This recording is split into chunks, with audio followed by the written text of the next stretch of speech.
I find it a little difficult to say what the subject matter of this seminar is going to be, because it's too fundamental to give it a title. I'm going to talk about what there is. Now, the first thing, though, that we have to do is to get our perspectives with some background about the basic ideas which, as Westerners living today in the United States, influence our everyday common sense, our fundamental notions about what life is about. And there are historical origins for this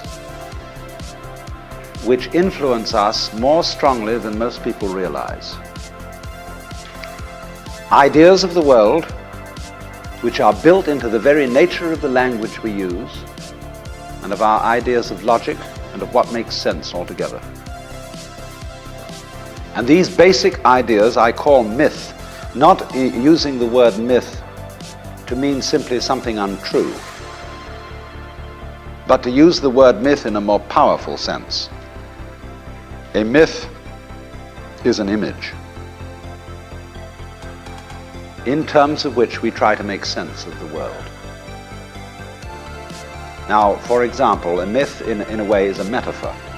If you want to explain electricity to someone who doesn't know anything about electricity, you say, well, you talk about an electric current. Now, the word current is borrowed from rivers. It's borrowed from hydraulics. And so you explain electricity in terms of water. Now, electricity is not water. It behaves actually in a different way, but there are some ways in which the behavior of water is like the behavior of electricity, and so you explain it in terms of water. Or if you're an astronomer and you want to explain to people what you mean by an expanding universe and curved space, you say, well, it's as if you had a black balloon, and there are white dots on the black balloon, and those dots represent galaxies. And as you blow the balloon up, uniformly, all of them grow and grow farther apart. But you're using an analogy. The actual universe is not a balloon with white dots on it. So in the same way, we use these sort of images to try and make sense of the world, and we at present are living under the influence of two very powerful images, which are, in the present state of scientific knowledge, inadequate. And one of our major problems today is to find an adequate, satisfying image of the world. Well, that's what I'm going to talk about. And I'm going to go further than that, not only what image of the world to have, but how we can get our sensations and our feelings in accordance with the most sensible image of the world that we can manage to conceive. All right, now, the two images which we have been working under for 2,000 years and maybe more are what I would call two models of the universe. And the first is called the ceramic model, and the second, the fully automatic model. The ceramic model of the universe is based on the book of Genesis, from which Judaism, Islam, and Christianity derive their basic picture of the world. And the image of the world in the book of Genesis is that the world is an artifact. It is made. As a potter takes clay and forms pots out of it, or as a carpenter takes wood and makes tables and chairs out of it. Don't forget, Jesus is the son of a carpenter and also the Son of God.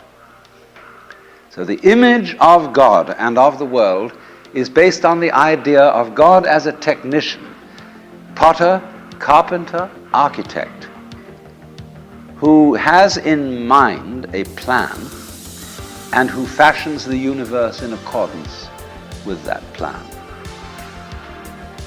So basic to this image of the world is the notion, you see, that the world consists of stuff, basically. Primordial matter, substance, stuff. as pots are made of clay.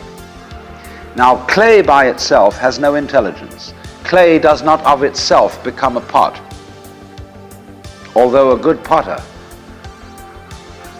may think otherwise. Because if you were a really good potter, you don't impose your will on the clay. You ask any given lump of clay what it wants to become, and you help it to do that. And then you become a genius. But the ordinary idea I'm talking about is that simply clay is unintelligent. It's just stuff. And the potter imposes his will on it and makes it become whatever he wants. And so in the book of Genesis, the Lord God creates Adam out of the dust of the earth. In other words, he makes a clay figurine, and then he breathes into it, and it becomes alive. Because the clay becomes informed. By itself it is formless, it has no intelligence, and therefore it requires an external intelligence and an external energy to bring it to life and to put some sense into it. And so in this way, we inherit a conception of ourselves as being artifacts, as being made. And it is perfectly natural in our culture for a child to ask its mother, how was I made? Or who made me? And this is a very, very powerful idea, but for example, it is not shared by the Chinese or by the Hindus. A Chinese child would not ask its mother, how was I made? A Chinese child might ask its mother, how did I grow? Which is an entirely different procedure from making. You see, when you make something, you put it together, you arrange parts, or you work from the outside to the in, as a sculptor works on a stone, or as the potter works on clay. But when you watch something growing, it works in exactly the opposite direction. It works from the inside to the outside. It expands, it burgeons, it blossoms, and it happens all over itself at once. In other words, the original simple form, say, of a living cell in the womb, progressively complicates itself. And that's the growing process, and it's quite different from the making process. But we have thought historically, you see, of the world as something made, the idea being that trees, for example, are constructions, just as tables and houses are constructions. And so there is, for that reason, a fundamental difference between the made and the maker. And this image, this ceramic model of the universe, originated in cultures where the form of government was monarchical, and where, therefore, the maker of the universe was conceived also at the same time in the image of the king of the universe. King of kings, Lord of lords, the only ruler of princes, who dost from thy throne behold all dwellers upon earth. I'm quoting the Book of Common Prayer. And so all those people who are oriented to the universe in that way feel related to basic reality as a subject to a king. And so they are on very, very humble terms in relation to whatever it is that works all this thing. I find it odd in the United States that people who are citizens of a republic have a monarchical theory of the universe. Because we are carrying over from very ancient Near Eastern cultures the notion that the Lord of the universe must be respected in a certain way. People kneel, people bow, people prostrate themselves. Because and you know what the reason for all that is, that nobody is more frightened of everybody else than a tyrant. He sits with his back to the wall, and his guards on either side of him. And he has you face downwards on the ground because you can't use weapons that way. When you come into his presence, you don't stand up and face him because you might attack. And he has reason to fear that you might because he's ruling you all. And the man who rules you all is the biggest crook in the bunch.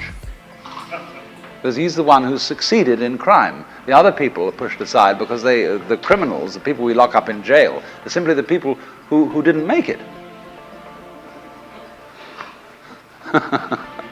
So naturally, the real boss sits with his back to the wall and his henchmen on either side of him. And so when you design a church, what does it look like? A Catholic church with the altar as it used to be. It's changing now because the Catholic religion is changing. But the Catholic church has the altar with its back to the wall at the east end of the church. And there, the altar is the throne, and the priest is the chief vizier of the court, and he is making obeisance to the throne in front, but there is the throne of God, the altar. And all the people are facing it and kneeling down. And a great Catholic cathedral is called a basilica, from the Greek basileus, which means king. So a basilica is the house of a king. And the ritual of the Catholic Church is based on the court rituals of Byzantium. A Protestant church is a little different, but basically the same. The furniture of a Protestant church is based on a judicial courthouse. The pulpit, the judge in an American court wears a black robe. He wears exactly the same dress as a Protestant minister. And everybody sits in these boxes. Like there's a jury box, there's a box for the judge, there's a box for this, a box for that, and those are the pews in an ordinary kind of colonial type Protestant church. So both these kinds of churches, which have an autocratic view of the nature of the universe, decorate themselves, are architecturally constructed in accordance with political images of the universe. One is the king and the other is the judge, Your Honor. There's sense in this.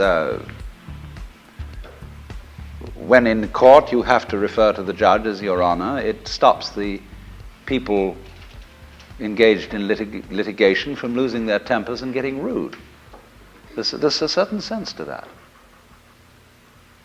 But when you want to apply that image to the universe itself, to the very nature of life, it has limitations. For one thing, the idea of a difference between matter and spirit.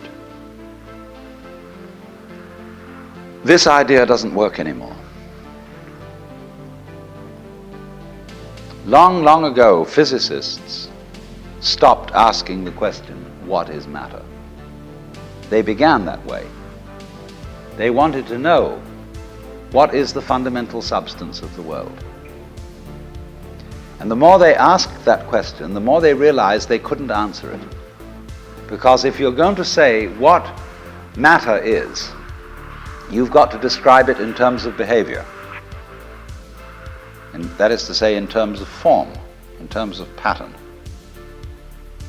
You tell what it does.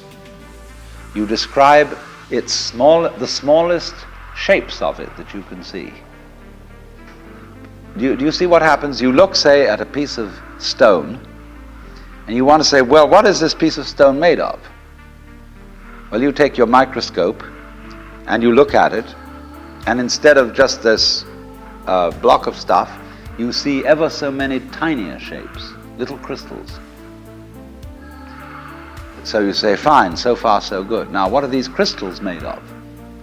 And you take a more powerful instrument, and you find that they are made of molecules. And then you take still more powerful instruments to find out what the molecules are made of, and you begin to describe atoms, electrons, protons, mesons, all sorts of subnuclear particles. But you never arrive at the basic stuff. because there isn't any. What happens is this: stuff is a word for the world as it looks when our eyes are out of focus, fuzzy. Stuff, the idea of stuff is that it's undifferentiated as some kind of a goo. And when your eyes are not in sharp focus, everything looks fuzzy. When you get your eyes into focus, you see a form, you see a pattern. But when you want to change the level of magnification and go in closer and closer and closer, you get fuzzy again before you get clear. So every time you get fuzzy, you go through thinking there's some kind of stuff there. But when you get clear, you see a shape. And so all that we can talk about is patterns. We never can talk about the stuff of which these patterns is supposed to be made, because you don't really have to suppose that there is any.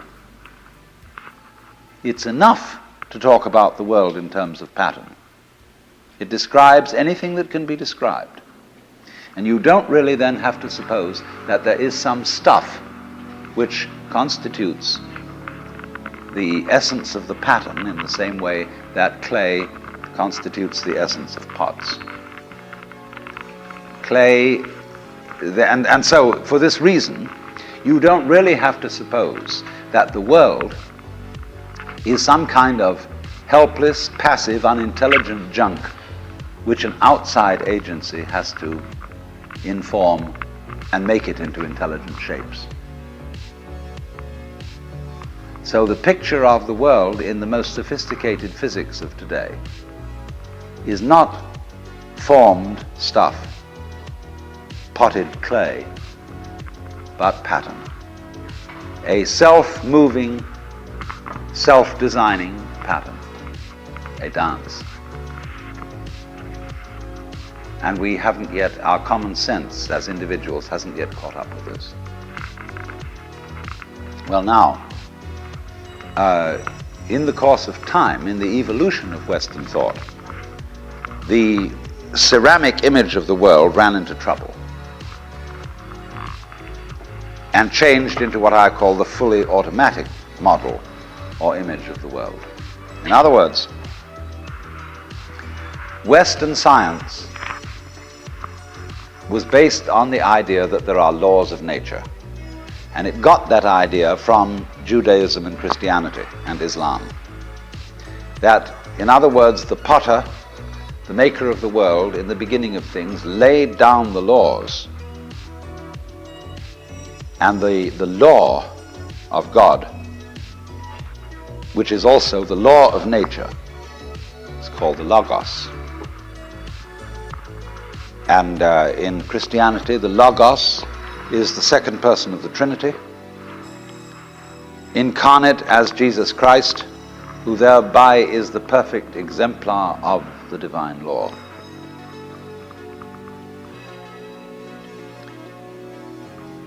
So we have tended to think of all natural phenomena as responding to laws, as if, in other words, the laws of the world were like the rails on which a streetcar or a tram or a train runs. And these things exist in a certain way, and all events respond to these laws. You know that limerick, there was a young man who said, "Damn, for it certainly seems that I am a creature that moves in determinate grooves. I'm not even a bus, I'm a tram." So, here's this idea that there's a kind of a plan, and everything responds and obeys that plan. Well, in the 18th century, Western intellectuals began to suspect this idea. What they suspected is whether there is a lawmaker, whether there is an architect of the universe. And they found out, or they reasoned, that you don't have to suppose that there is. Why? Because the hypothesis of God does not help us to make any predictions.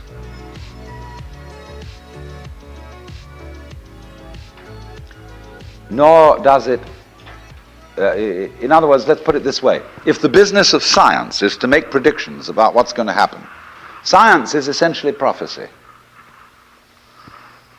What's going to happen? By studying the behavior of the past and describing it carefully, we can make predictions about what's going to happen in the future. That's really the whole of science. And to do this, and to make successful predictions, you do not need God as a hypothesis, because it makes no difference to anything. If you say everything is controlled by God, everything is governed by God, that doesn't make any difference to your prediction of what's going to happen. And so what they did was simply drop that hypothesis. But they kept the hypothesis of law.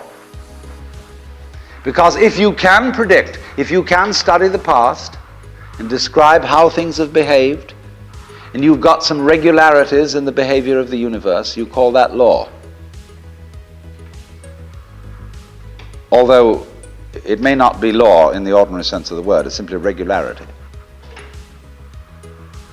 And so what they did was they got rid of the lawmaker and kept the law.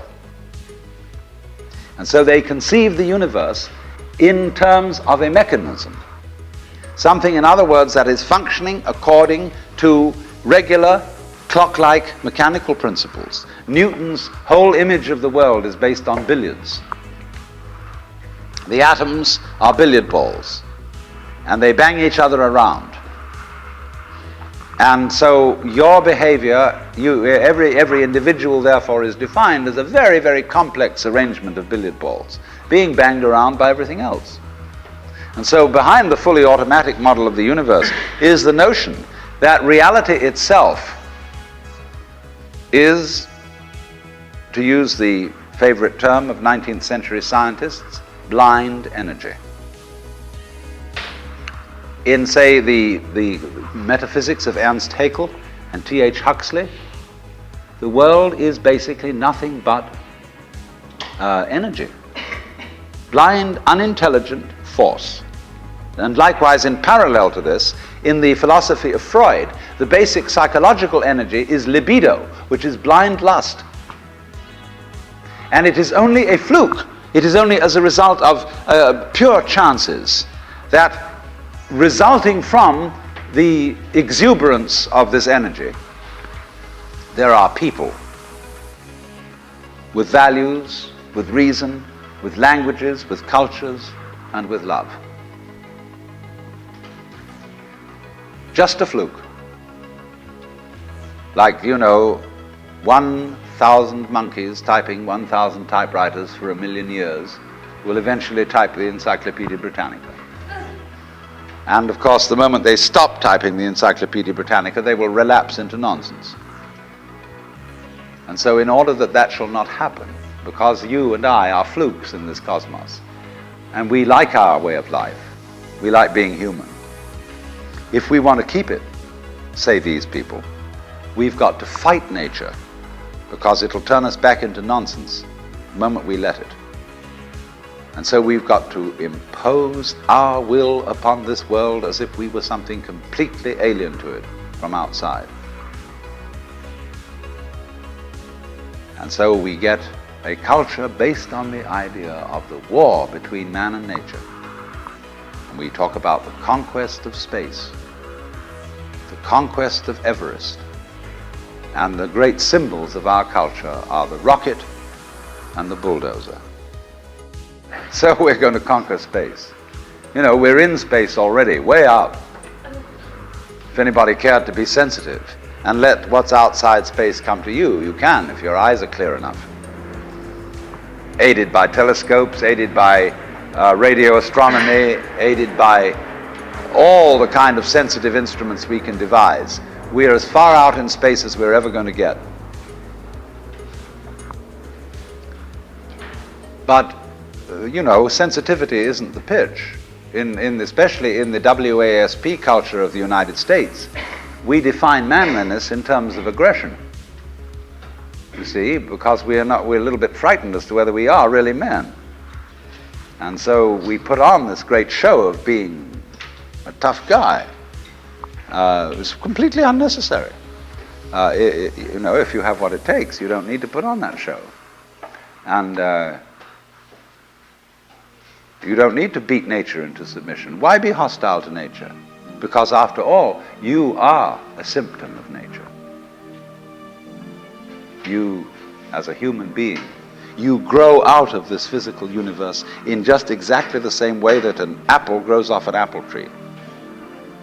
So let's say the tree which grows apples is a tree which apples, using apple as a verb. And a world in which human beings arrive is a world that peoples. And so the existence of people is symptomatic of the kind of universe we live in. Just as spots on somebody's skin are symptomatic of chickenpox. Just as hair on a head is symptomatic of what's going on in the organism. But we have been brought up by reason of our two great myths, the ceramic and the fully automatic, not to feel that we belong in the world. So our popular speech reflects it. We say, I came into this world. You didn't, you came out of it. We say, face facts. We talk about encounters with reality, as if it was a head-on meeting of completely alien agencies, and the average person has the sensation that he is a somewhat that exists inside a bag of skin, a center of consciousness, which looks out at this thing, and what the hell's it going to do to me? You see? I recognize you, you kind of look like me, and I've seen myself in a mirror, and you look like you might be people. So maybe you're intelligent, maybe you can love too. And perhaps you're all right. Some of you are anyway. If you've got the right color of skin, or you have the right religion, or whatever it is, you're okay. But there are all those people over in Asia and Africa, and they may not really be people. When you want to destroy someone, you always define them as unpeople. So, but we have this hostility to the external world because of the superstition, the myth, the absolutely unfounded theory that you yourself exist only inside your skin. Now, I want to propose another idea altogether. And other astronomers, there's two great theories going on in astronomy about the origination of the universe. One is called the explosion theory, and the other is called the steady state theory. The steady state people say there never was a time when the world began. It's always expanding, yes, but always as a result of free hydrogen in space, with the free hydrogen coagulates and makes new galaxies. But the other people say there was a primordial explosion, an enormous bang millions of years ago, billions of years ago, which flung all the galaxies into space. Well, let's take that just for the sake of argument and say that was the way it happened. It's like you took a bottle of ink and you threw it at a wall. Smash! And all that ink spreads. And in the middle, it's dense, isn't it? And as it gets out on the edge, the little droplets are finer and finer and make more complicated patterns. See? So in the same way, there was a big bang in the beginning of things, and it spread. And you and I, sitting here in this room, as complicated human beings, are way, way out on the fringe of that bang. We're the complicated little patterns on the end of it. Very interesting. But so we define ourselves as being only that. If you think that you are only inside your skin, you define yourself as one very complicated little curlicue, way out on the edge of that explosion, way out in space and way out in time. Billions of years ago, you were a big bang.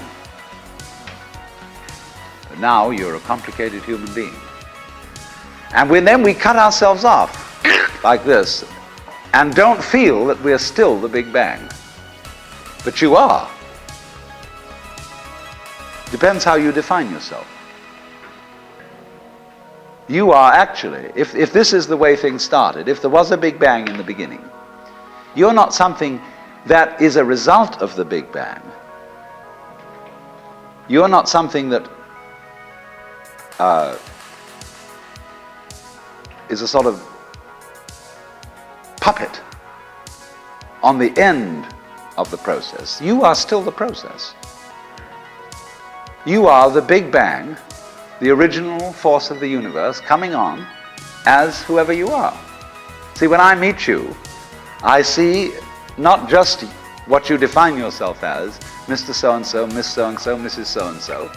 I see every one of you as the primordial energy of the universe coming on at me in this particular way. I know I'm that too. But we've learned to define ourselves as separate from it. And so what I would call a kind of a basic problem we've got to go through first is to understand that there are no such things as things. That is to say, separate things or separate events. That is only a way of talking. And if you can understand this, you're going to have no further problems. I once asked a group of high school children, what do you mean by a thing? And first of all, they gave me all sorts of synonyms. They said it's an object, which is simply another word for a thing. It doesn't tell you anything about what you mean by a thing. And finally, a very smart girl from Italy who was in the group said a thing is a noun. And she was quite right. A noun isn't a part of nature, it's a part of speech. There are no nouns in the physical world. There are no separate things in the physical world either. See, the physical world is wiggly. It's something like this.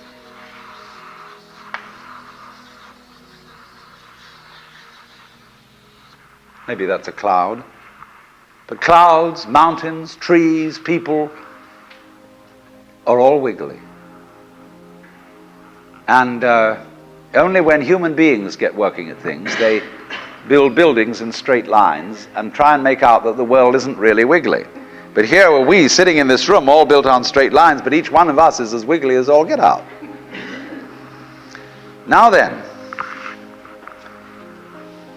when you want to get control of something that wiggles, it's pretty difficult, isn't it? You try and pick up a fish in your hands, and the fish is wiggly and it slips out. What do you do to get hold of a fish? You use a net. And so the net is the basic thing we have for getting hold of the wiggly world. And so if you want to get hold of this wiggle, you've got to put a net over it. You see? Now what's going to happen?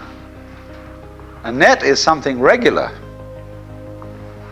And I can number the holes in a net. So many holes up, so many holes across. And if I can number these holes, I can count exactly where each wiggle is in terms of a hole in that net. And that's the beginning of calculus, the art of measuring the world. But in order to do that, I've got to break up the wiggle into bits. And I've got to call this a specific bit, and this the next bit of the wiggle, and this the next bit, and this the next bit of the wiggle. And so these bits are things or events. Bits of wiggles, which I mark out in order to talk about the wiggle, in order to measure it, and therefore in order to control it. But in nature, in fact, in the physical world, the wiggle isn't bitted. Like you don't get a cut-up fryer out of an egg. But you have to cut the chicken up in order to eat it. You bite it. But it doesn't come bitten. So the world doesn't come thinged. It doesn't come evented. You and I are all as much continuous with the physical universe as a wave is continuous with the ocean. The ocean waves, and the universe peoples. And as the wave, I wave at you and say, you!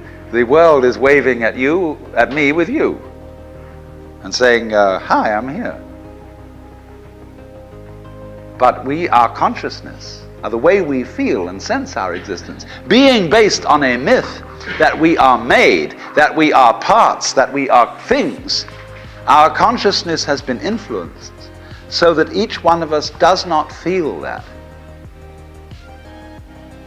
We feel we have been hypnotized, literally hypnotized, by social convention into feeling and sensing that we exist only inside our skins. That we are not the original bang, but just something out on the end of it. And therefore we are scared stiff. Because my wave is going to disappear. And I'm going to die. And that would be awful. We've got a mythology going now, which as Father Maskell put it, we are nothing but something that happens between the maternity ward and the crematorium. And that's it. And therefore everybody feels unhappy and miserable. You know, this is what people really believe today. You may go to church, you may say you believe in this, that, and the other, but you don't. Even Jehovah's Witnesses, who are the most fundamentalists, they are polite when they come round and knock at the door. But if you really believed in Christianity, you would be screaming in the streets. But nobody does. You would be taking full-page ads in the paper every day. You would have the most terrifying television programs. The churches would be going out of their minds if they really believe what they teach. But they don't. They think they ought to believe what they teach. They believe they should believe, but they don't believe it, because what we really believe is the fully automatic model. And that is our basic, plausible common sense. You are a fluke. You are a separate event. And you run from the maternity ward to the crematorium, and that's it, baby. That's it. Now, why does anybody think that way? There's no reason to, because it isn't even scientific. It's just a myth.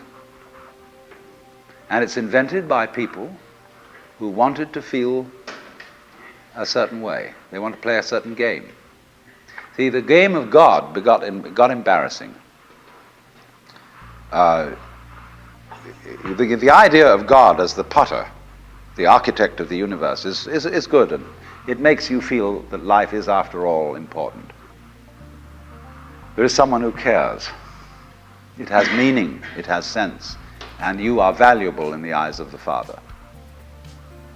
But after a while, it gets embarrassing. When you realize that everything you do is being watched by God. He knows your tiniest, inmost feelings and thoughts, and you say after a while, quit bugging me. I don't want you around. So you become an atheist, just to get rid of it. Then you feel terrible after that, because you got rid of God, but that means you got rid of yourself. You're just nothing but a machine. And your idea that you're a machine is just a machine too. So if you're a smart kid, you commit suicide. Camus said there is only really one serious philosophical question, which is whether or not to commit suicide. I think there are 4 or 5 serious philosophical questions. The first one is, who started it? The second is, are we going to make it? The third is, where are we going to put it? The fourth is, who's going to clean up? And the fifth, is it serious? But still, should you or not commit suicide? This is a good question. Why go on? And you only go on if the game is worth the candle. Now, the universe has been going on for an incredible long time. And so really, a satisfactory theory of the universe has to be one that's worth betting on. That's it seems to me, absolutely elementary common sense. If you make a theory of the universe which isn't worth betting on, why bother? Just commit suicide. But if you want to go on playing the game, you've got to have an optimal theory for playing the game. Otherwise, there's no point in it. But the people who coined the fully automatic theory of the universe were playing a very funny game. What they wanted to say was this: all you people who believe in religion are old ladies and wishful thinkers. You've got a big daddy up there and you want a comfort and thing, but life is rough. Life is tough. And success goes to the most hard-headed people. That was a very convenient theory when the European-American world was colonizing the natives everywhere else. They said, we are the end product of evolution. And we're tough, see. I'm a big, strong guy because I face facts. And life is just a bunch of junk. And I'm going to impose my will on it and turn it into something else, you see. And I'm real hard. See, that's a way of flattering yourself. And so it has become academically plausible and fashionable that this is the way the world works. In academic circles, no other theory of the world than the fully automatic model is respectable. Because if you're an academic person, you've got to be an intellectually tough person. You've got to be prickly. See, there are basically two kinds of philosophy. One's called prickles, the other's called goo. And prickly people are precise, rigorous, logical. They like everything chopped up and clear. Goo people like it vague. For example, in physics, prickly people believe that the ultimate constituents of matter are particles. Goo people believe it's waves. And in philosophy, prickly people are logical positivists and goo people are idealists. And they're always arguing with each other. And what they don't realize is that neither one can take his position without the other person. Because you wouldn't know you advocated prickles unless there was somebody else advocating goo. You wouldn't know what a prickle was unless you knew what goo was. Because life is not either prickles or goo, it's gooey prickles and prickly goo. And they go together like back and front, male and female. And that's the answer to philosophy. See, I'm a philosopher, and I'm not going to argue very much, because if you don't argue with me, I don't know what I think. So if we argue, I say thank you, because owing to the courtesy of your taking a different point of view, I understand what I mean, so I can't get rid of you. But however, you see, this whole idea that the universe is just nothing at all but unintelligent force playing around and not even enjoying it, is a put-down theory of the world. People who had an advantage to make, a game to play, by putting it down and making out that because they put the world down, they were a superior kind of people. So that just won't do. We've had it. Because if you seriously go along with this idea of the world, you're what is technically called alienated. You feel hostile to the world. You feel that the world is a trap. It is a mechanism, it's electronic and neurological mechanisms into which you somehow got caught. And you, poor thing, have to put up with being in a body that's falling apart, and that gets cancer, that gets the Great Siberian Itch, and it's just terrible. And these mechanics, doctors are trying to help you out, but they really can't succeed in the end. And you're just going to fall apart, and it's a grim business, and it's too bad. So if you think that that's the way things are, you may as well commit suicide right now. Unless you say, well, I daren't, because there really, after all, there might be eternal damnation in the back of the thing if I did that. Or then I identify with my children or something, and I think of them going on and without me and nobody to support them. But of course, if I do go on in this frame of mind and continue to support them, I shall merely teach them to be like I am. And they'll go on dragging it out to support their children, and they won't enjoy it. And they'll be afraid to commit suicide, and so will their children. They all learn the same lesson. So you see, all I'm trying to say is that the basic common sense about the nature of the world that is influencing most people in the United States today, the fully automatic model, is simply a myth. If you want to say that the idea of God the Father with his white beard on the golden throne is a myth, in the bad sense of the word myth, so is this other one. It's just as phony and has just as little to support it as being the true state of affairs. Why? And let's get this clear.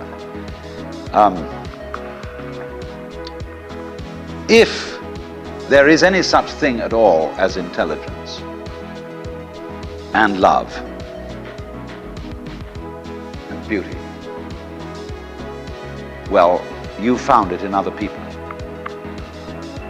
In other words, it exists in us as human beings. And as I said, if it is there in us, it is symptomatic of the scheme of things. We are as symptomatic of the scheme of things as the apples are symptomatic of the apple tree or the rose of the rose bush.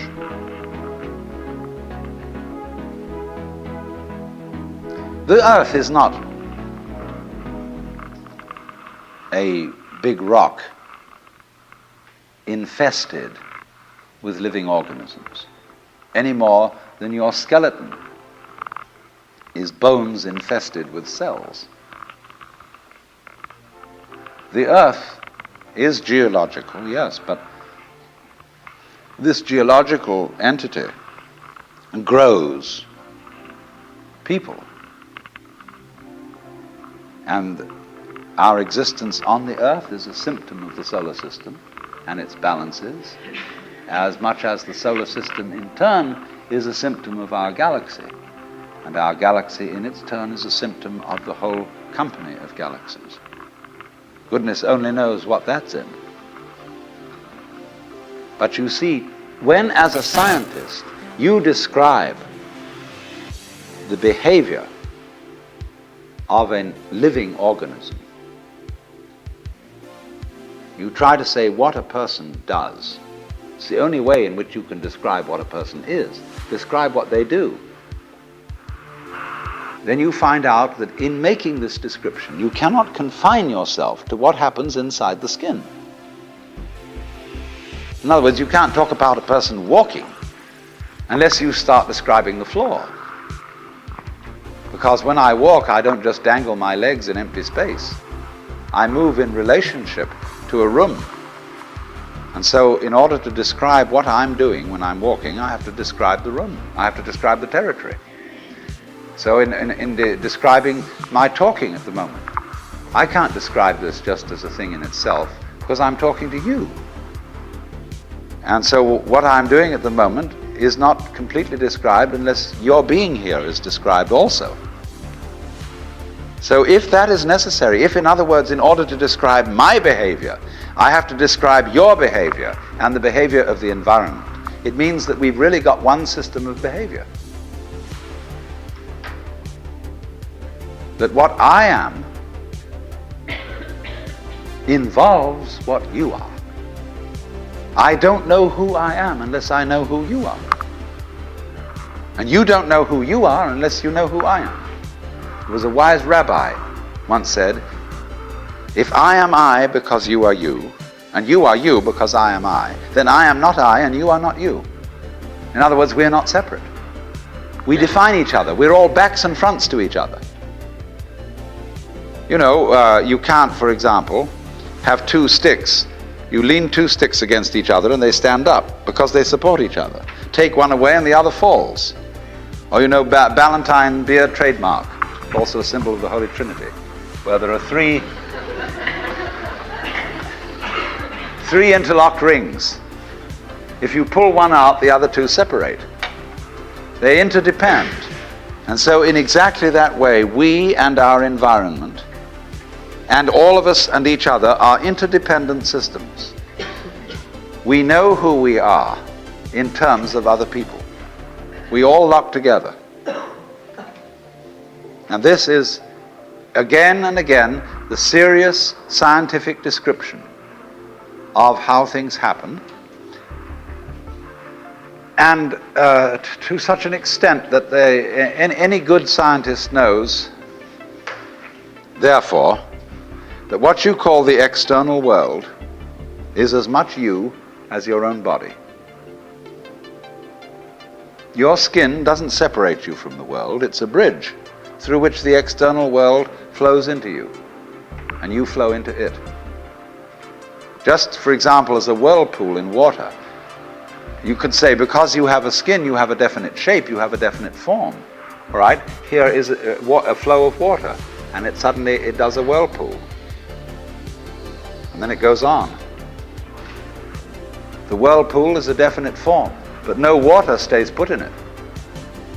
The whirlpool is something the stream is doing. And exactly the same way, the whole universe is doing each one of us. And I see you today, and I recognize you tomorrow, just as I would recognize a whirlpool in a stream. I'd say, oh yes, I've seen that whirlpool before. It's just near so-and-so's house on the edge of the river, and it's always there. So in the same way, when I meet you tomorrow, I recognize you, you're the same whirlpool you were yesterday. But you're moving. The whole world is moving through you. All the cosmic rays, all the food you're eating, the stream of steaks and milk and eggs and everything is just flowing right through you. When you're wiggling the same way, the world is wiggling, the stream is wiggling you. But the problem is, you see, we haven't been taught to feel that way. The myths underlying our culture and underlying our common sense have not taught us to feel identical with the universe, but only parts of it, only in it, only confronting it, aliens. And we are, I think, quite urgently in need of coming to feel that we are the eternal universe, each one of us. Otherwise, we're going to go out of our heads. We're going to commit suicide, collectively, with courtesy of H-bombs. And, all right, supposing we do, well, that will be that, and there will be life making experiments on other galaxies. Maybe they'll find a better game.